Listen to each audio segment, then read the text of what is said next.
live session, and it's also been a while since I've had the opportunity to do a live session, let alone record any video and stuff like that. So I'm not expecting many folks to turn up. If you do turn up, that's great. But let's have a quick look and a chat about. Sorry, I thought I had someone coming in the house, and it's only me here. Only me here. I saved your reminder for the house. Oh, jeez. Now my other phone is picking up my chat. It's a disaster. Okay, let's go. So Korsun Pocket 2, this is a pre-production release copy, I guess. I think there's 4 or 5 of them floating around, and some other YouTubers have got hold of it, and bloggers have got hold of it.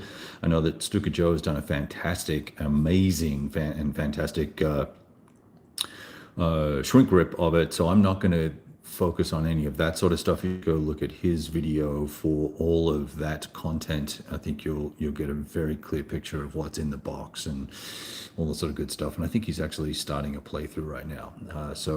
I had because I was moving, I had elected to ask Jack Rady to wait to ship this to me. He and I had had a fairly lengthy exchange of emails and conversations about the game and what was going to be different and all the rest of it from the original, which I hadn't played, but I was still curious to see if he was actually trying to bring the game into the 2020s or whether it was just going to be a 1970s or 1980 reboot and kind of slap some lipstick on it. But so once I got comfortable with the fact that it was actually going to be a refresh and a little bit of a rethink, I was more excited about making the investment to get involved in this. So that's kind of the context of what you're going to see here. I'm going to try. I've got this older camera stand here because I can't really set the new one up just yet. So I'm going to hold the camera. Yeah, it's going to tip over. Let me see if I lift up the legs. So as you can see, the production quality with myself versus Stuka Joe is slightly different. But we have that going for us, which is nice. All right. First things first, I got to be frank and straight up with you as usual. There were a positive and a negative. So I was taken aback by the general high quality of the production values of the game. And we'll talk about all that, as we kind of go along here.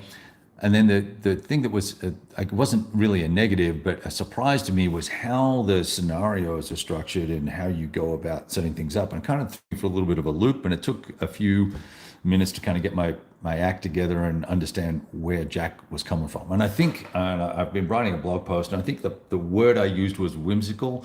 There's a whimsical element to Jack's wording of things and the way he goes about things. It's still clear and concise, but it's just this, it's a,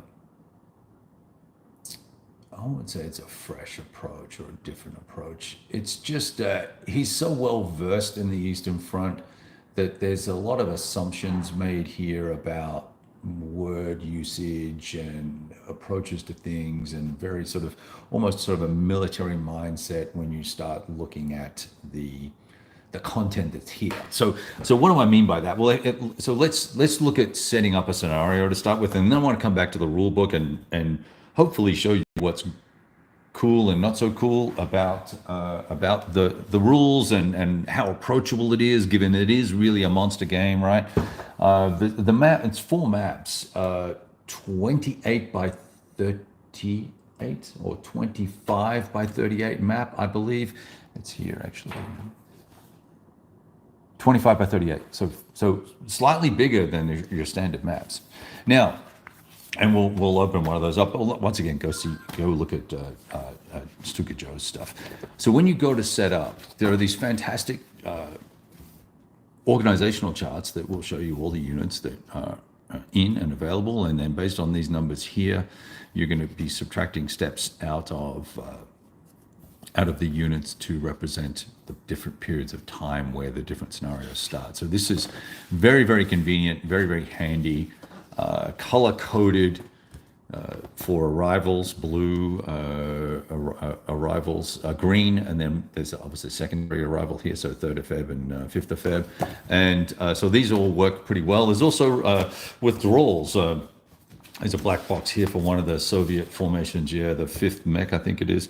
No, the 233rd, excuse me, Tank Brigade. They withdraw, looks like on the 1st of Feb. So, there's a little bit of work getting these guys laid out, which I think is going to be well worthwhile. It's also going to help you understand the formations a little better, because using the formations correctly is going to help you be more successful in the gameplay.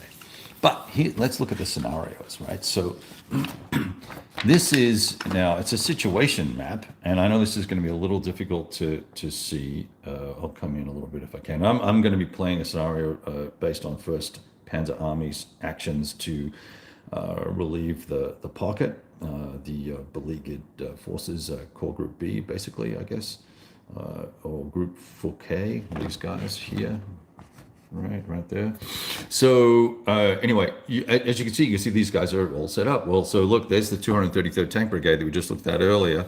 Right, those guys are there, and all these forces are here, and there's different, force, terminal 5th Guard Tank Corps and 136th Division and 47th Corps, or whatever they are, right? Here's the Tank Army and all the related corps that go with it in divisions and all that sort of good stuff. And so you go to the scenario chart, and this kind of threw me for a loop at first, because I opened up the scenario book without really spending too much time on these, because I thought these were sort of, informational, right?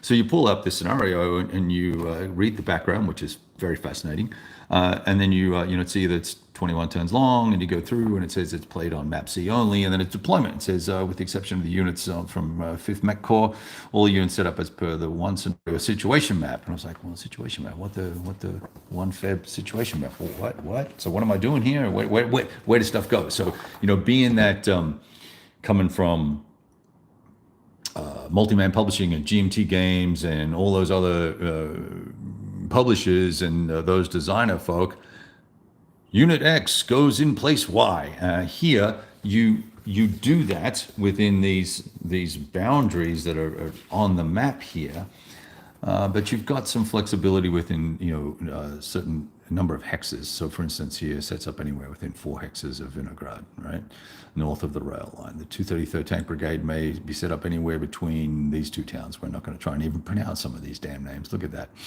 I would love to know how to pronounce this. Niloi Tikich River, perhaps. I don't know. What is a GN in the Soviet Cyrillic pronunciation or Russian pronunciation? All front units may be dug in. No entrench markers are deployed on the map. The area in the northeast corner, enclosed by a line running south along yada yada yada yada, is out of play, and no units are set up. Blah blah blah blah blah. Okay, the Soviet player first sets up first, and there we go. So that's it, right? And that had me wondering, well, what the heck?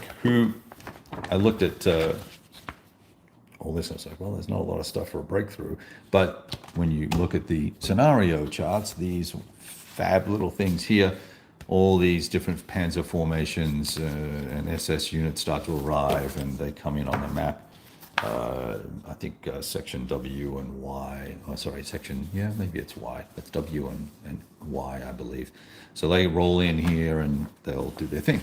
So that all worked out pretty nifty. I was very impressed with the different approach there to setting up. It makes me feel like I'm a little bit more of a overall commander looking at the situation map and going, okay, well, I'm going to put these guys are situated here. How am I going to attack? And that's what then led me to looking at the victory conditions, right? So if we look here in this scenario, and this is a big tank heavy battle, so this is going to be like a punch back type of thing. We're going to get after it in this one. We're not going to mess around, right? But it's only a one mapper, so hopefully it'll play, relatively quickly. All things being equal. So we gotta capture some areas and get control of them, and use them as areas where the Germans can attempt to break out, right? And so it's going to be hard for you to see. Let me see if I can actually zoom in here. And I'll show you on the full map as well, so you can see what the full map looks like. Here's one of the towns. And basically, the way I'm reading, what I'm reading here is I just need to capture one of these towns because it says establish a supply line from the southern map edge to either town A, B, C, or D. I gained a decisive victory, right? So see if I can find it on the, now I got to find it again. So there's one here, and there's another one here. And so we're going to be looking, hey guys, oh, we actually got people here. Look at you, look at all you people. Who's here? All right, well, welcome. Hey, Jeff, good to see you. And we've got the Blue Tweezers here as well. All the YouTubers are here. Good to see you guys. Thanks for tuning in. So we're going to be setting up or looking to capture one of these locations and secure a path of supply. Supply rules probably could use a little clarification and definition. I'm okay with them, but they just were a little clunkily worded. Now, so that's what the scenario is going to be. And so the first thing I had to do, even before I started punching units, was look at this on the large format map, what you're actually going to be playing on, right? And, this is a real nice, clean, it's got a very sort of 80s SPI feel about it with it's a bold palette because it's white, right? White background, makes everything else pop, but it's pretty basic terrain and details. It's pretty nice. But where are the towns? So Medvin is all the way up there. Let me bring the camera closer. So our guys, the Germans, they're going to be starting here, and the Soviets are arrayed like this, and they're bringing reinforcements on. The second, I think it's Jack's going to yell if I get the wrong formation name, but I think it's second Guard Tank Army is brought in off map here somewhere, and they come in and they've got to work out if they're going to attack the flank or go head on or whatever the case may be. So there's all sorts of interesting.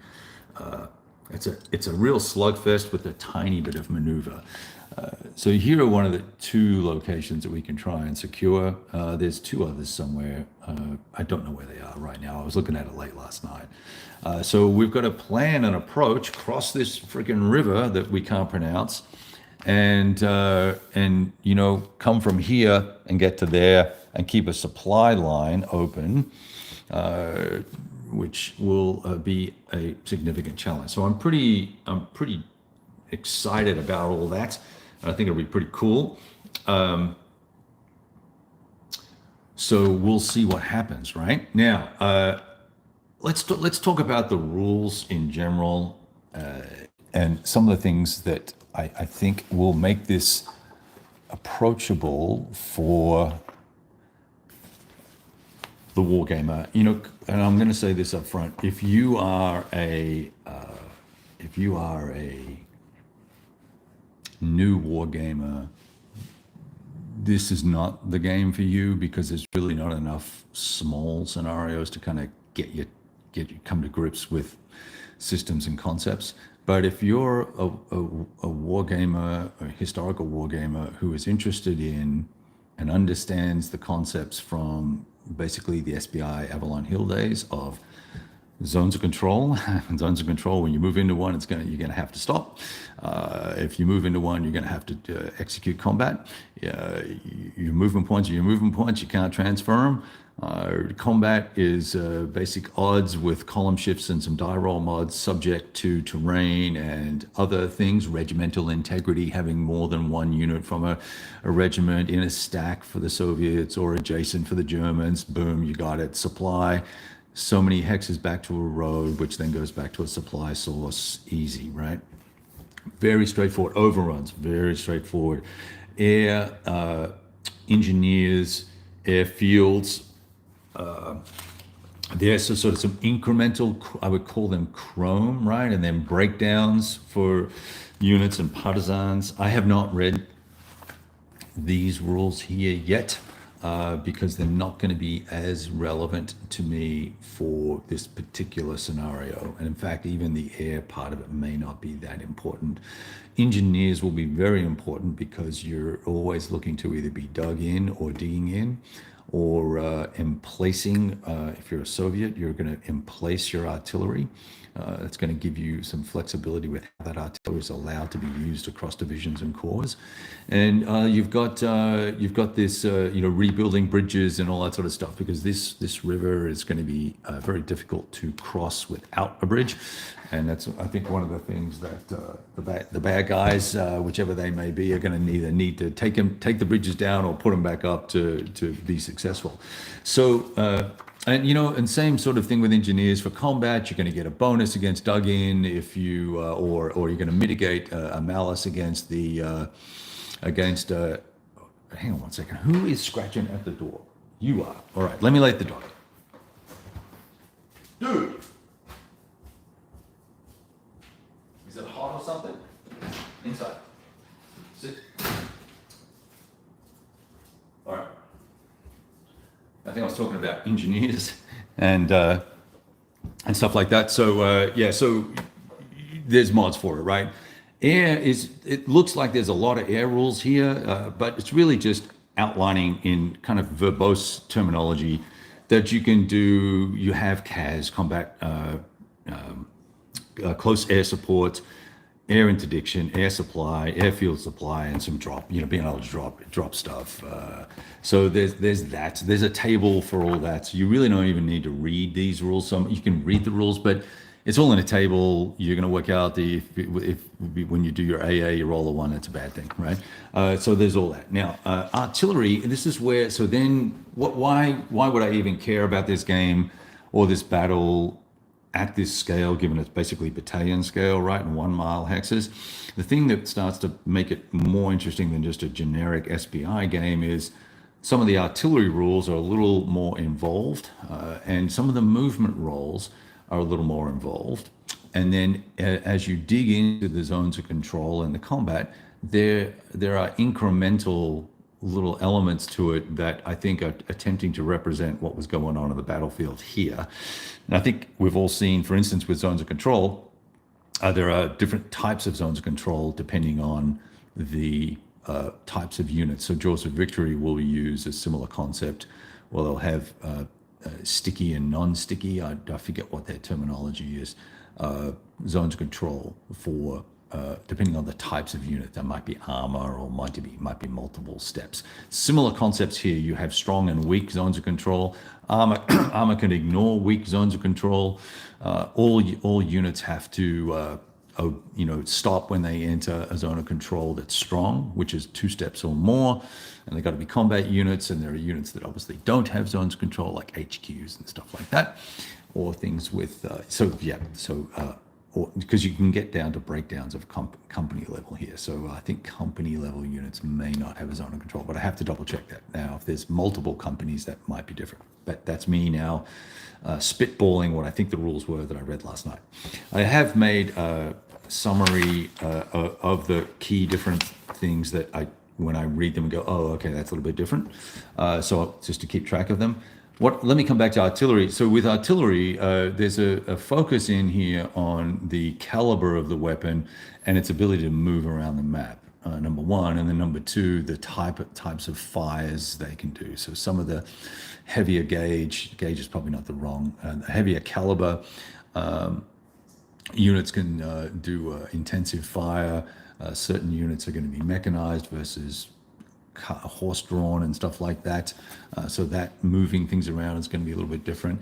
There's also a concept here of column movement, and I'm unclear, because I haven't pushed counters around the map yet, what the potential value of being in column is going to be, given how much it costs to step into column or step out of column at basically any point during your movement.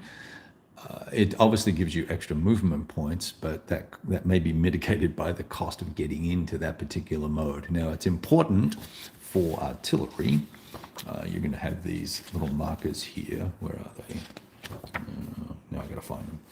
You put these in column markers. I don't want to pull counters out right now, just because they're very loose in the sprue, and I don't want stuff falling out. So here's artillery in column, here's regular units in column, and that you're literally forming a line and moving along the road Artillery is going to take up the hex it's in and the one hex behind it. Other units that are in column cannot pass through or enter hexes that where units are in column. So it's going to become a logistical concept that you're going to need to start thinking about who moves first and who goes where, so that your tail end of your column doesn't impact other units as they're trying to move. So there's some thinking that's going to have to go into that, and I think that's partially doctrine based and partially just the situation with the mud, because the weather plays a huge role here for both movement and visibility, and we'll talk about that in a minute. So the rules, as I read all these, I went, oh yeah, I got that. Okay, this is good. Yep, this is good. A pretty standard sequence of play. I don't see anything, unusual here. You move, you build, or demolish.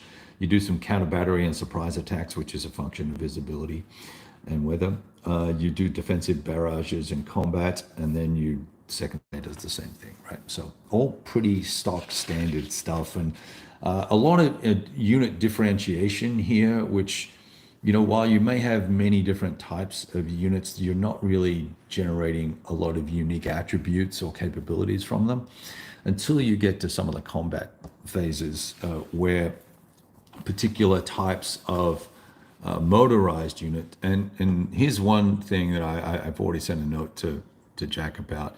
He, I'll say casually, if not glibly, interchanges armored unit and motorized unit terminology in the rules versus what the unit definitions are back here.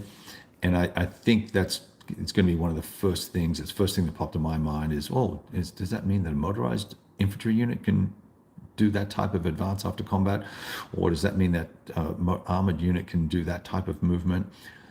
Because it says motorized, right? Now, so there's a few little things like that at this stage, and it's not in production yet, and it's not, the rules aren't 100% locked down. I think there's a few little things like that need to get tightened up in the rules because of this, as I said, this sort of folksy wording in it. And I want to mention one thing. I'm going to cross my fingers and try not to forget that it's kind of cute that we'll talk about in a sec.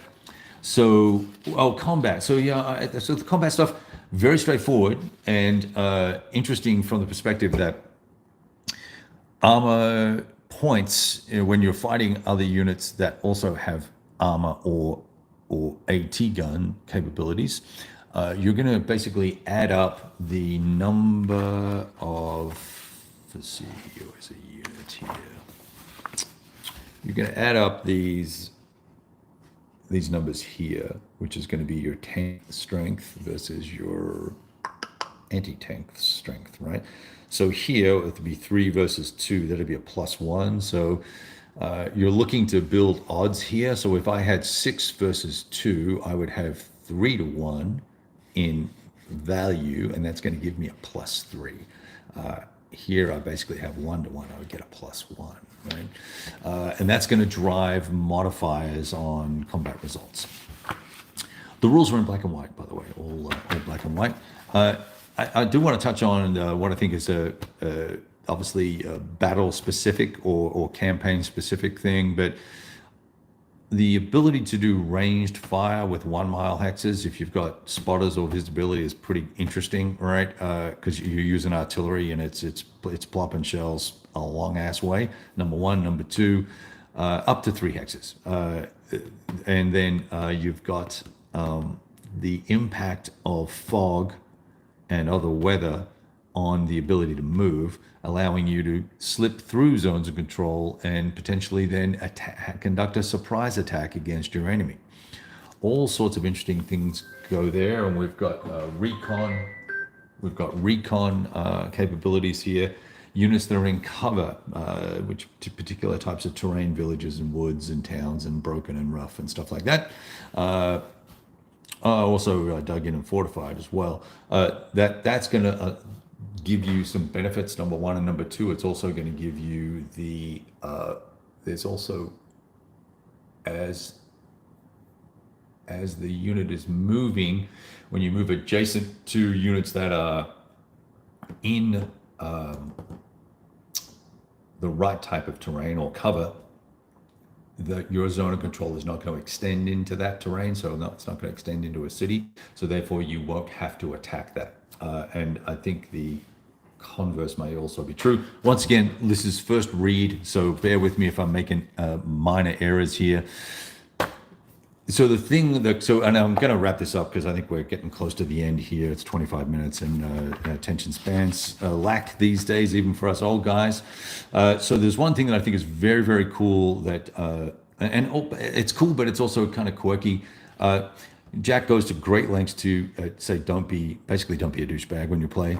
So don't be gamey. Don't do things that you wouldn't normally do with its common sense because you found an edge in the rules or an edge case in the rules or a way to hack the game. Don't be that guy, right? And don't buy the game if you are that guy, right? I like that, right? Just straight up, look, if I wrote a rule and you found a way around it and it gives you some unfair or goofy ass advantage, don't be that guy and use that rule. He's also got some other commentary in here that if you don't like the rules, change them. You want to add more command rules, do it. You want to change the way the air game works, do it. He's giving you. I'm not going to call it a kit because it's by far and away not a kit. It's a complete game, but he's giving you the opportunity here to if you're really an aficionado of the Russian front and the Eastern Front in World War II, and you believe that some certain other things happened, knock yourself out. And for instance, he says, if you don't want to use the historical weather, because there is a historical weather chart, you don't roll for weather so much as take what's given to you.